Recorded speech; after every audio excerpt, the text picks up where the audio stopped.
우리 옆에 분들하고 한번 인사 나누실래요? 샬롬하고. 샬롬. 예, 주님의 평강이 여러분들에게 있길 간절히 축복합니다. 우리 모두에게 있길 간절히 바라고요. 우리 가족들에게, 특별히 이 자리에 함께하지 못한 가족들에게까지도 하나님의 그 온전한 평강이 날마다 함께하길 간절히 축복합니다. 여러분, 하나님께서 샬롬, 여호와 샬롬 할 때 평화의 하나님, 평강의 하나님이라는 표현이잖아요. 그 샬롬을 위해서 우리에게 주신 것이 있어요. 그게 뭔지 아세요?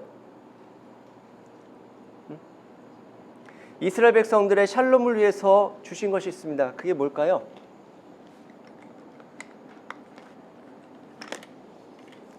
그게 지난주부터 살펴보는 성전이에요. 성전. 하나님이 성전을 왜 주셨을까요? 성막을 먼저 지으라고 하셨는데 성막을 왜 주셨을까요? 샬롬을 위해서. 샬롬을 위해서. 그래서 재미있는 게 지난 시간에 우리가 잠깐 배웠잖아요. 다윗의 성전에 대해서. 다윗이 소원을 품죠. 하나님께 집 지어드리고 싶다. 하나님의 집은 성전이라는 거 우리가 다 알잖아요. 그러니까 집을 지어드리고 싶다. 곧 성전 지어드리고 싶다. 그런데 하나님 뭐라고 말씀하셨다고요? 네, 복습 시간입니다. 하나님 뭐라고 말씀하셨다고요? 네가 지을 수 없어. 지난 시간 우리가 한번 못 읽었었나요? 읽긴 읽었었죠. 사무엘 7장에 내가 지을 수 없다라고 말씀하시고 두 가지를 말씀하십니다. 내가 너에게 집을 지어줄 거야 라고 말씀하세요. 근데 그 집은 어떤 집이에요? 영원히 허물어지지 않을 집. 그것을 왕권하고 연결을 시키죠. 지금 현재 다윗이 거하고 있는 곳이 왕궁이었잖아요.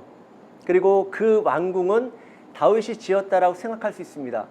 사람들이 생각할 때 또는 다윗 본인도 자기가 지었다고 생각할 수 있어요. 왜냐하면 왕이 되고 난 다음에 왕궁을 건축했을 거 아니에요. 또는 건축되어져 있는 왕궁에 들어왔든지 어쨌든 간에 자기가 지었거나 사람이 지었다고 생각할 수 있는데 아니에요. 하나님이 지어주신 거예요.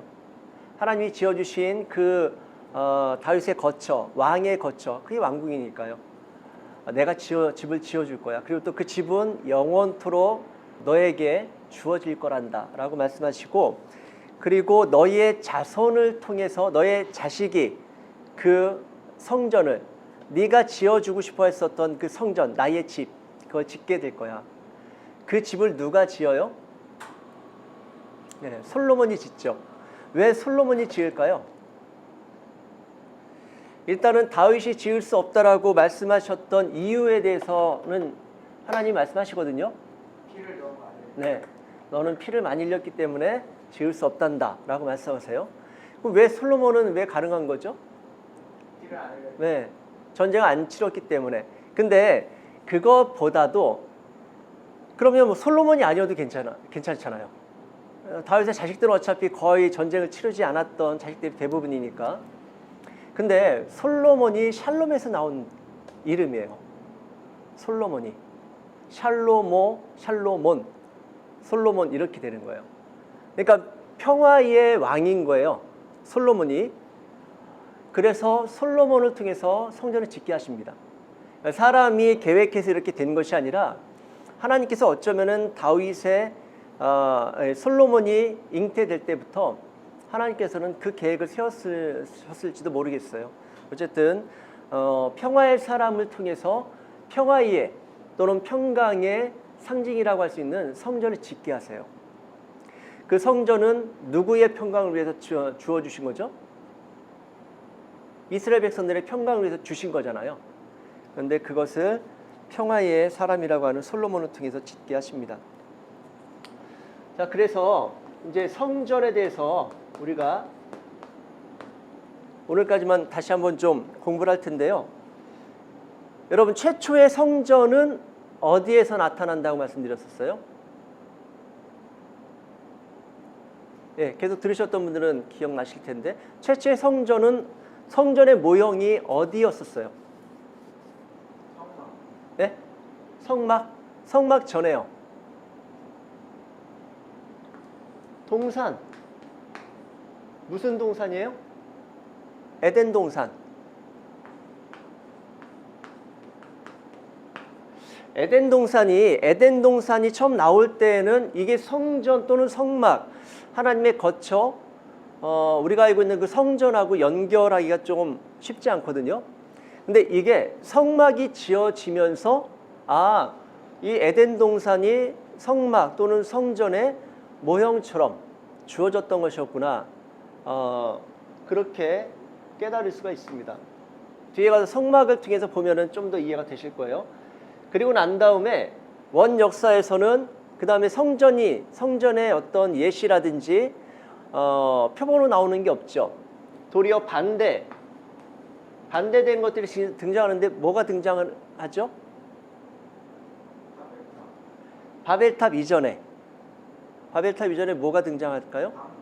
응? 바벨탑 이전에 성전이 아니라 성이 등장을 해요. 요 성은 뭐냐면은 제국의 표본 같은 거예요. 제국. 언제나 성전과 성전 대신에 또 바벨탑하고 이렇게 대치 구조를 이루죠. 그리고 하나님의 나라와 대치 구조를 이루는 건 뭐예요? 이 세상의 제국들. 다니엘서를 보면은 이 한눈에 보는 성경 안 하셔서 욥기의 주제가 뭔지 아세요 혹시? 욥기의 주제? 하나님의 주권이거든요. 욥기의 주제는 하나님의 주권이에요. 근데 다니엘서도 하나님의 주권이에요. 근데 욥기에서 이야기하는 하나님의 주권과 다니엘서에서 이야기하는 하나님의 주권이 좀 다릅니다. 어떤 성격의 차이가 있냐면 욥기는 우주를 통치하시는, 우주의 주제가 되시는 하나님, 그 우주를 통치하시는 하나님의 주권을 이야기하고 있다면 다니엘서는 우주적인 하나님의 주권보다는 제국에 대한 역사 있죠. 제국의 역사에 누가 주권을 가지고 있느냐, 이걸 이야기하거든요. 누가 주권을 가지고 있어요? 하나님이 가지고 계시죠. 그래서 제국의 역사를 느부갓네살의 이 환상, 꿈을 통해서 알려주시잖아요. 다니엘을 통해서 해석하게 해주시죠. 그거는 앞으로 있을 제국의 나라들을, 그 나라들을 하나님께서 보여주신 겁니다. 그러니까 그 제국의 스토리를 누가 짜시는 거예요? 하나님이 짜시는 거죠. 그리고 그 제국으로 쭉 가다가 로마까지는 우리가 해석할 수가 있는데 나중에 이제 뜨인 돌이 날라와서 그 신상을 깨트려 버리잖아요. 그 뜨인 돌은 뭐냐면은 하나님의 나라를 상징하죠. 하나님의 나라. 아무튼 제국이 계속 등장을 합니다. 하나님의 나라와 대치 구조로 제국이 나오고 하나님의 하나님의 집, 성전을 대치해서 자꾸만 성들이 나와요. 하나님의 주권을 상징하는, 하나님의 주권과 대치해서 나타나는 상징이 뭐예요? 왕권이죠. 신권이 아니라 왕권을 인간들이 자꾸만 추구합니다. 거기에서 안정감을 누리려고 사람들이 자꾸만 추구하죠. 어쨌든 에덴 동산에서 그 다음에 아브라함 시대로 넘어가잖아요. 이게 이제 원역사라면 원역사가 창세기 11장에서 끝나잖아요. 그쵸? 창세기 11장에 바벨탑으로 끝난다고요. 그리고 난 다음에 아브라함은 넘어가는데 아브라함서부터 요셉까지를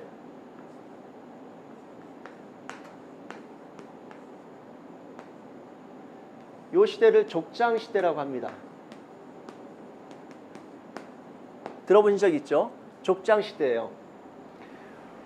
이 아브라함 족장 시대에는 성전이 어떻게 나타나냐면 사실은 제단으로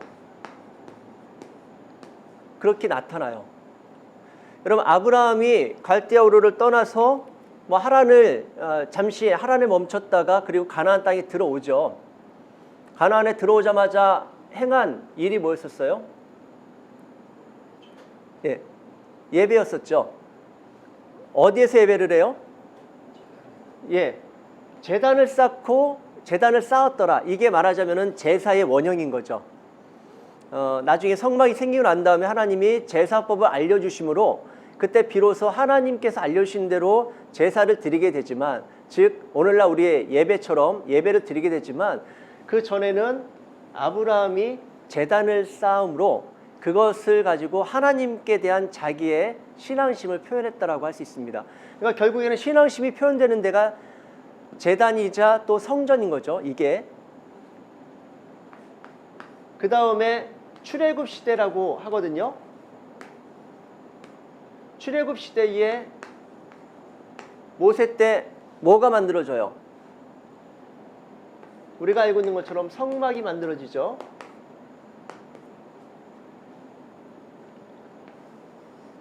여러분, 성막은 누구를 형상화한 것이다라고 알고 계세요? 성막은 누구를 형상한 거죠? 성막은 온통 누구로 차 있다라고 들은 적 없으세요? 성막은 온통 예수로 차 있는 거예요. 성막 자체가 예수님을 상징하고 있고 물론 하나님의 나라를 상징하고 있지만 예수 그리스도를 상징하고 있어요. 이따가 살펴볼 겁니다. 모세 때 성막이 만들어지죠.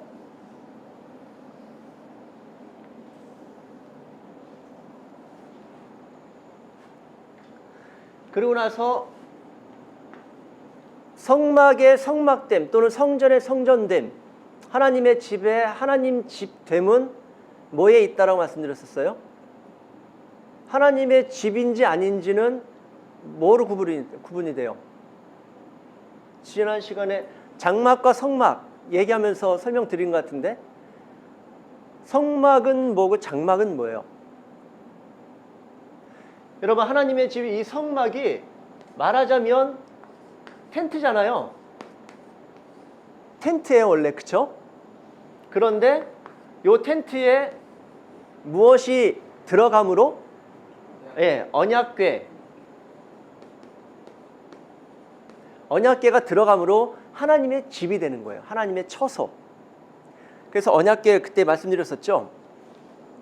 그런데 이 언약궤가 계속 성막 안에 있다가 언제 언약궤가 성막을 떠나요? 누구 때에?